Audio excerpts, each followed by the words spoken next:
Hello, and welcome to the second segment of the Home Instruction Overview video. My name is Kim O'Connor, and I am the Home Instruction Point of Contact for Baltimore County Public Schools. We would like to highlight that all the information shared is specific to home instruction or homeschooling and is not to be connected with home and hospital programming, which is a completely separate program. In segment 1, we discussed how to initiate home instruction in Maryland and covered many of the topics related to home instruction regulation and procedures for notification and registration within your local school system. We will discuss the academic subject areas that must be covered by your home instruction program, what is meant by regular thorough instruction, the annual verification process, the portfolio review, and change in status. We will begin with a quick review of different program options available to you. As mentioned in segment 1, programs may be purchased or created by the parent or guardian.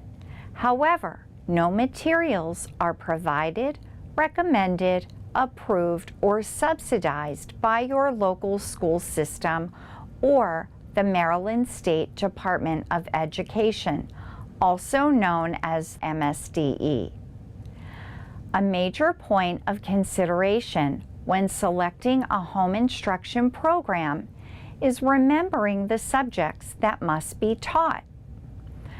The Code of Maryland Regulations, otherwise known as COMAR, stipulates that English, mathematics, science, social studies, art, music, health, and physical education all be taught by way of regular, thorough instruction of the same studies that would usually be taught to students of the same age who are enrolled in public schools.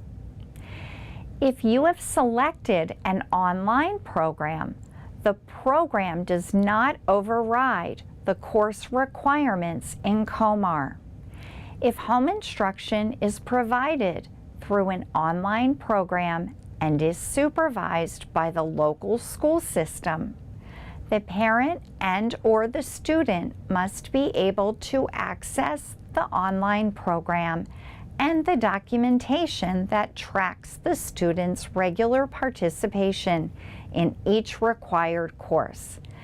This is because you will need to be able to show evidence of regular, thorough instruction during the portfolio review.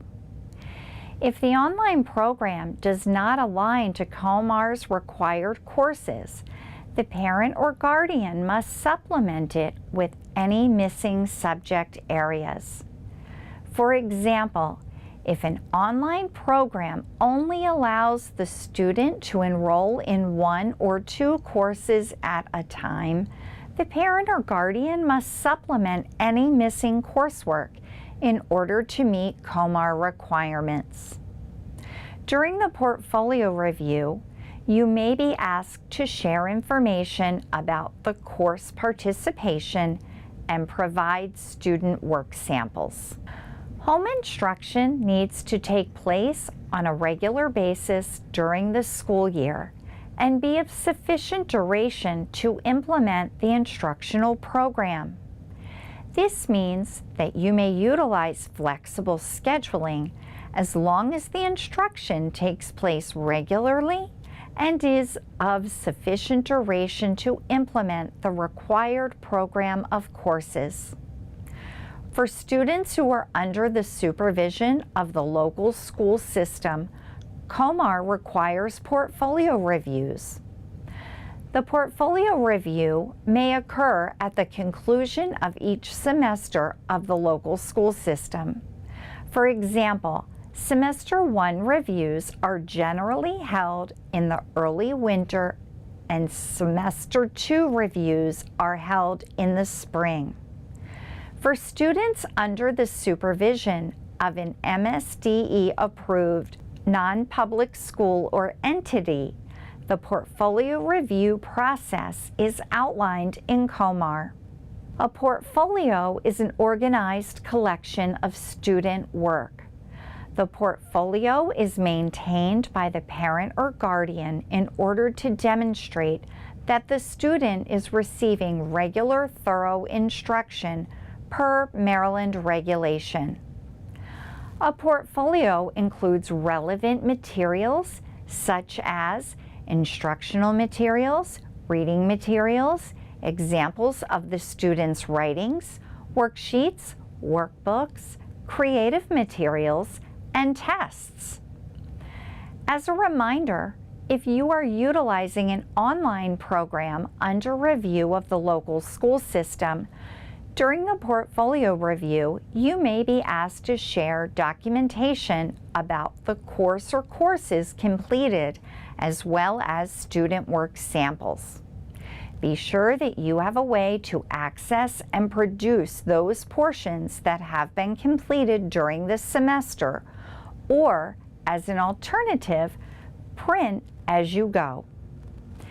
If for some reason a parent or guardian does not provide adequate documentation of the home instruction program, the reviewer will provide the parent with written notice of any deficiencies within 30 days.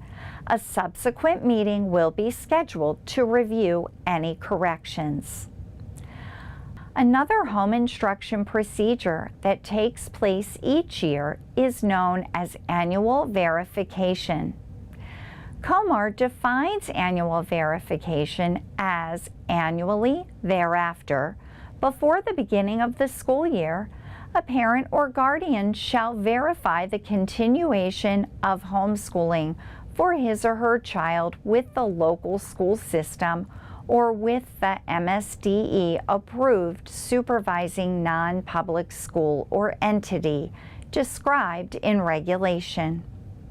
The annual verification must be reported to your local school system home instruction office to ensure you remain compliant with COMAR and the compulsory attendance law by either you or by your MSDE-approved supervising non-public school or entity.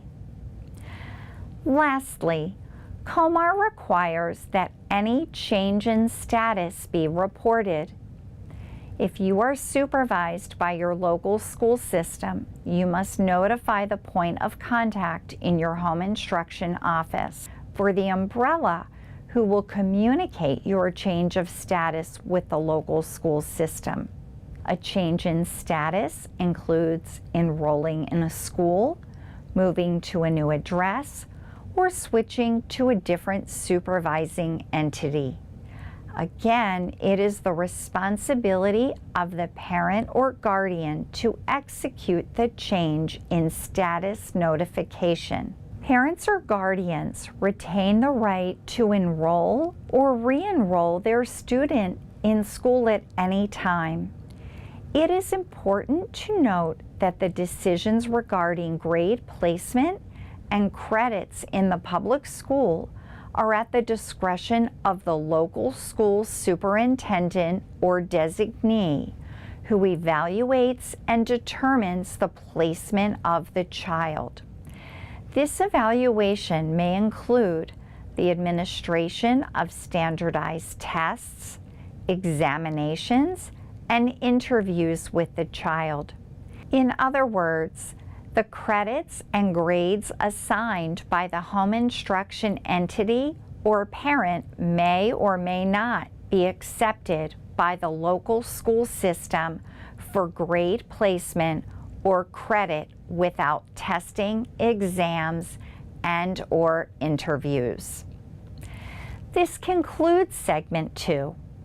In segment 3 of the home instruction video, we will discuss special topics specific to high school age students.